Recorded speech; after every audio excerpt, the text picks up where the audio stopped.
살려주세요. 누구 없어요? 불이야. 문이 안 열려요. 어머니, 제가 아니에요. 승철이가 다 계획한 거예요.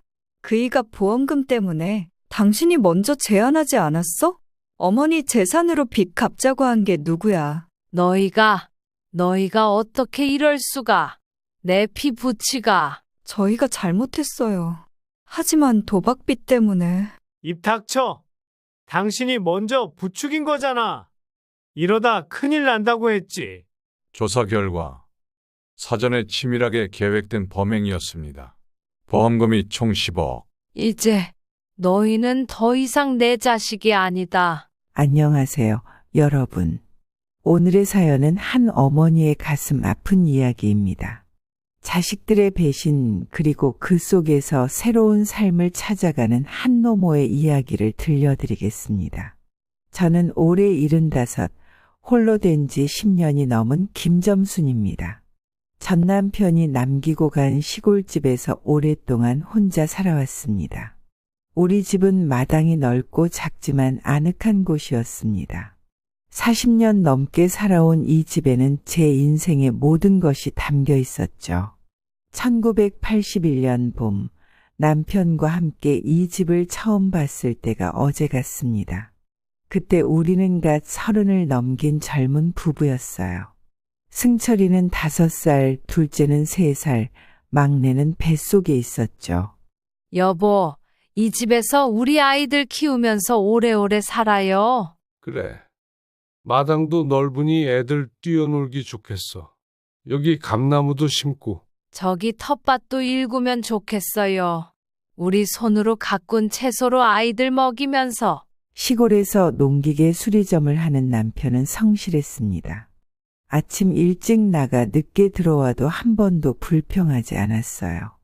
저는 텃밭을 일구며 새 아이를 키웠죠. 특히 큰아들 승철이는 어릴 때부터 똑똑했습니다. 엄마, 나 커서 돈 많이 벌 거예요. 그때는 엄마한테 좋은 집도 사드리고. 초등학교 3학년 때였을까요? 승철이가 처음으로 상을 받아왔을 때가 생각납니다. 그날 저녁 남편이 동네 슈퍼에서 사온 오징어 과자를 온 가족이 둘러앉아 먹었죠. 승철이의 얼굴에 떠올랐던 그 뿌듯한 미소가 아직도 선명합니다. 중학교에 들어가면서 승철이는 더욱 열심히 공부했어요. 밤늦게까지 책상에 앉아있는 아들을 볼 때면 가슴이 뭉클했습니다. 우리 아들 너무 무리하는 거 아니야? 괜찮아요, 엄마. 나중에 좋은 대학 가서 성공하면 되죠. 그때부터였을까요? 승철이가 성공과 돈에 대해 자주 이야기하기 시작한 게. 그때는 그저 자기 앞길을 열심히 개척하려는 아들의 모습이 대견했을 뿐이었는데 고등학교를 최우수 성적으로 졸업하고 서울의 좋은 대학에 입학했습니다. 그날 남편은 처음으로 술을 진하게 마셨어요. 우리 아들 이제 잘 될 거야. 고생 많았어, 여보. 하지만 세상 일은 뜻대로 되지 않나 봅니다. 대학교 2학년 승철이가 주식 투자를 시작했다는 소식을 들었을 때부터 불안했어요. 엄마, 걱정하지 마세요. 요즘은 다들 투자해요. 이거 잘 되면 등록금도 제가 벌 수 있어요. 처음에는 소소하게 시작했던 게 점점 큰 돈을 거래하기 시작했습니다. 한 번은 큰 돈을 벌었다고 좋아하더니 그 다음에는 전 재산을 잃었다면서 울면서 전화를 걸어왔죠. 남편이 모아둔 퇴직금으로 승철이의 빚을 갚았습니다. 그때 남편이 한마디 했어요. 이번 한 번뿐이다. 다음부터는 내가 책임져야 한다. 그래도 다행히 졸업하고 좋은 회사에 취직했습니다. 그때 만난 게 미경이었어요. 처음 미경이를 본 건 2015년 봄이었습니다. 단정하고 야무진 모습이 보기 좋았어요. 어머님, 처음 뵙겠습니다. 정미경이라고 해요. 미경이는 처음부터 저를 친어머니처럼 따랐습니다. 주말마다 찾아와서 집안일을 도와주고 반찬도 해주고 그때는 정말 착한 며느리를 얻었다고 생각했죠. 결혼식 날 미경이가 저를 꼭 안아주면서 했던 말이 아직도 생생합니다. 어머님, 저희 잘 살게요. 승철이 오빠 이제 도박 같은 거 절대 안 하게 할게요. 하지만 그게 얼마나 가겠어요. 결혼하고 1년도 안 되어 승철이가 또 도박에 손을 댔다는 걸 알게 됐습니다. 이번에는 회사 돈까지 썼다더군요. 어머님, 이러다가 승철이 오빠 감옥 가요. 어떡하죠? 얼마나 된다고? 내가 도와줄 수 있는 건 5천만 원이요. 아니, 이자까지 하면 그때부터 미경이가 조금씩 변하기 시작했습니다. 자주 오던 발걸음이 뜸해졌고 전화를 해도 퉁명스럽게 받았어요. 어느 날은 술에 취해서 찾아와 울면서 말하더군요. 어머님, 우리 이러다 다 죽게 생겼어요. 빚쟁이들이 날마다 찾아와서 이 집이라도 팔면. 그때 제가 잘못했나 봅니다. 완강하게 거절했거든요. 이 집은 안 돼. 너희 아버지가 남긴 거라고. 평생 고생해서 장만한 거야. 그 말을 한 뒤로 두 사람의 눈빛이 달라졌습니다. 마치 저를 원망하는 것 같았어요. 그러던 어느 날 새벽에 이상한 소리가 들렸습니다. 밖을 내다보니 승철이와 미경이가 집 주변을 서성이고 있더군요. 처음엔 그저 걱정이 되어서 온 줄 알았는데 이웃집 김할머니가 저를 찾아왔습니다. 점순아, 조심해라. 아까 내 며느리가 주유소에서 뭘 사가더라? 그때는 그 말이 무슨 뜻인지 몰랐습니다. 아니, 알고 싶지 않았던 걸지도 모르겠어요. 그리고 2023년 10월 15일 그 끔찍한 밤이 찾아왔습니다. 그날따라 잠이 안 오더군요. 가을바람이 유난히 차갑게 느껴졌고 마당에 감나무가 우는 것 같았어요. 평소처럼 방문을 잠그고 창문도 꼭 닫았습니다. 새벽 2시쯤이었을까요? 갑자기 코를 찌르는 매캐한 냄새가 났어요. 눈을 떠보니 방 안이 자욱한 연기로 가득했습니다. 이게 무슨 냄새지? 본능적으로 문으로 달려갔죠. 하지만 아무리 손잡이를 돌려도 문은 열리지 않았어요. 나중에 알고 보니 밖에서 문을 막아놨더군요. 살려주세요. 누구 없어요? 불이야. 아무리 소리를 질러도 대답이 없었습니다. 깊은 밤 시골 마을은 고요하기만 했어요. 연기가 점점 짙어지면서 숨쉬기가 힘들어졌습니다. 눈도 따갑고 목도 타들어가는 것 같았어요. 그때 문득 돌아가신 남편 생각이 났습니다. 여보, 나 이제 가봐야 하나? 당신 곁으로 가는 건가? 하지만 그때였어요. 방 구석에 있던 작은 탁자가 눈에 들어왔습니다. 마지막 힘을 다해 그것을 들어 창문을 내리쳤어요.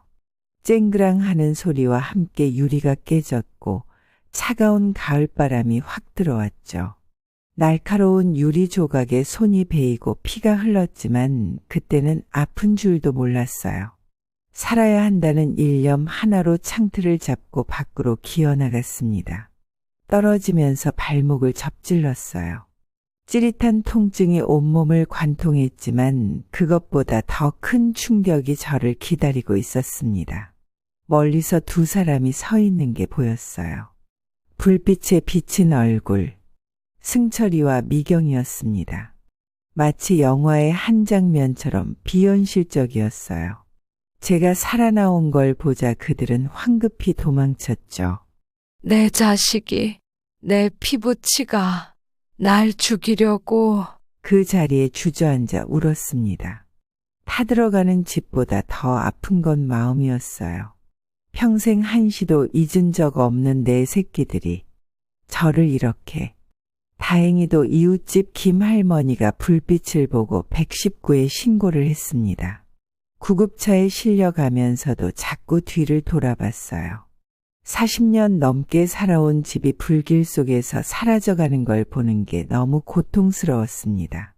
병원에서 저는 한동안 말을 잃었습니다. 의사 선생님 말씀으로는 심한 외상 후 스트레스 장애라고 하더군요. 밤마다 악몽을 꾸었어요. 불길 속에서 허우적거리는 꿈, 자식들이 저를 노려보는 꿈. 할머니, 저희는 서부경찰서 강형사입니다. 사건 조사차 왔는데요. 처음에 경찰은 단순 화재 사건으로 보았대요. 하지만 차근차근 증거가 나오기 시작했습니다. CCTV에 찍힌 게 있습니다. 며느님이 화재 이틀 전 주유소에서 휘발유를 샀더군요. 아들 분명히로 된 보험이 여러 개 발견됐습니다. 생명보험, 화재보험, 보험금이 총 10억이 넘습니다. 현장에서 문을 막아둔 흔적도 찾았고요. 누군가 고의로 탈출을 막으려 했던 것 같습니다. 경찰이 수사를 하면서 더 충격적인 사실들이 드러났습니다. 승철이가 회사 돈을 횡령해서 도박을 했다는 것, 빚쟁이들에게 쫓기고 있었다는 것, 그리고 제 목숨값으로 그 빚을 갚으려 했다는 사실까지. 체포되던 날 승철이와 미경이는 서로에게 책임을 떠넘기기 바빴습니다. 당신이 먼저 제안했잖아. 보험금으로 빚 갚자고. 거짓말 마요. 당신이 계획한 거잖아. 난 그저 재판정에서 모든 것이 밝혀졌습니다. 승철이는 회사 자금 5억을 빼돌려 주식과 도박에 탕진했대요. 빚쟁이들이 협박하자 미경이와 함께 이런 끔찍한 계획을 세웠다는 거예요. 피고인들은 법정에서 진실을 말씀하시기 바랍니다. 죄송합니다. 제가 정신이 나갔었나 봅니다. 돈에 눈이 멀어서 어머님을 정말 죄송합니다. 변호사는 선처를 호소했지만 판사님은 단호했습니다. 피고인들의 행위는 단순한 살인미수가 아닌 자신의 친모를 상대로 한 계획적 범죄입니다. 더구나 보험금을 노린 경제적 이유라는 점에서 그 죄질이 매우 불량합니다. 이에 피고인 김승철, 피고인 정미경에게 각각 징역 12년을 선고합니다. 선고가 내려질 때 법정은 조용했습니다. 승철이는 고개를 숙인 채 울고 있었고 미경이는 넋이 나간 듯 멍하니 앉아 있었죠. 그때 둘째 딸이 제 손을 꼭 잡았습니다. 엄마, 이제 우리 집으로 가요. 제가 모실게요. 딸의 집은 작은 단층집이지만 마당이 있어서 좋습니다. 처음에는 많이 힘들었어요. 밤마다 악몽에 시달렸고 작은 불빛만 봐도 가슴이 뛰었습니다. 어머니, 상담 좀 받아보시는 게 어떠세요? 딸의 권유로 심리 상담을 받기 시작했습니다. 처음엔 말하기가 힘들었어요. 하지만 상담 선생님께서 차근차근 도와주셨죠. 많이 아프시죠? 하지만 할머니는 이겨내실 거예요. 새로운 시작을 하시는 거예요. 시간이 약이라더니 정말 그런가 봅니다. 이제는 마당에서 꽃도 가꾸고 작은 텃밭도 일구며 지내요. 특히 손주들이 와서 할머니랑 꽃도 심고 상추도 따면서 놀 때가 제일 행복해요. 지난주에는 막내 손주가 심은 방울토마토에서 첫 열매가 열렸어요. 할머니, 우리가 심은 토마토예요. 빨갛게 익었어요. 그래, 우리 손주가 심은 토마토가 제일 예쁘구나. 얼마 전에는 승철이가 교도소에서 편지를 보내왔어요. 어머니, 저를 용서하지 않으셔도 괜찮습니다. 하지만 제가 얼마나 후회하고 있는지, 매일 얼마나 괴로워하는지 죄송합니다. 하지만 저는 답장을 하지 않았어요. 미워서가 아니라 이제는 그런 관계가 아니기 때문입니다. 더 이상 그들은 제게 자식이 아니에요.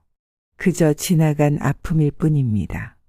요즘은 매일 아침 일어나면 제일 먼저 마당에 핀 꽃들에게 인사를 합니다. 오늘도 예쁘게 피었구나. 행복하지? 작은 행복이지만 이게 진짜 행복인 것 같아요.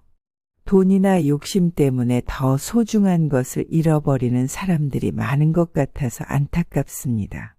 얼마 전에는 이웃들과 함께 주민센터에서 하는 원예 수업도 듣기 시작했어요. 처음에는 망설였는데 꽃을 만지다 보면 마음이 편안해지더군요. 할머니, 이 꽃 정말 예쁘게 피었네요. 그래요. 우리 같이 피워낸 꽃이니까 더 예쁜가 봐요. 가끔은 옛날 생각이 나서 가슴이 아플 때도 있습니다. 하지만 이제는 그 아픔을 이겨낼 수 있어요. 제 곁에는 진심으로 저를 사랑하는 가족들이 있으니까요. 여러분, 제 이야기가 조금 무거웠죠? 하지만 이런 이야기도 나눌 필요가 있다고 생각했어요. 혹시 비슷한 일을 겪으신 분들이 계시다면 힘내세요. 우리 모두 새로운 봄을 맞이할 수 있습니다. 지금 저는 매일 감사하며 살아갑니다. 아침에 눈을 뜨면 창밖으로 보이는 꽃들, 손주들의 맑은 웃음소리, 딸의 따뜻한 마음, 이 모든 것이 제겐 특별한 선물입니다. 마지막으로 한 가지 말씀드리고 싶어요. 세상에서 가장 큰 재산은 돈이 아니라 서로를 향한 진심 어린 사랑이라는 걸 저는 이제야 깨달았습니다.